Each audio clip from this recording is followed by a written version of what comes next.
Bersiaplah untuk kagum dengan tambang Grosberg. Tambang Grosberg memiliki salah satu cadangan emas terbesar dan tembaga di dunia, terletak di Kabupaten Mimika, di Papua Tengah di Indonesia. Tambang ini dimiliki dan dioperasikan oleh PT Freeport Indonesia. Pada tahun 2022, tambang Grosberg memproduksi 711.000 ton tembaga, 56 ton emas, dan 196 ton perak. Sejauh ini adalah salah satu tambang paling produktif di dunia.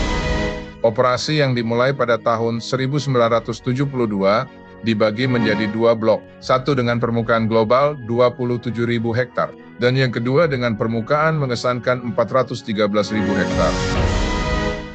Tambang biasanya mempekerjakan hingga 25.000 pekerja. Ini sering menghadapi oposisi besar dari pemerintah dan pemerhati lingkungan. Pada 2017, 5.000 pekerja berpartisipasi dalam mogok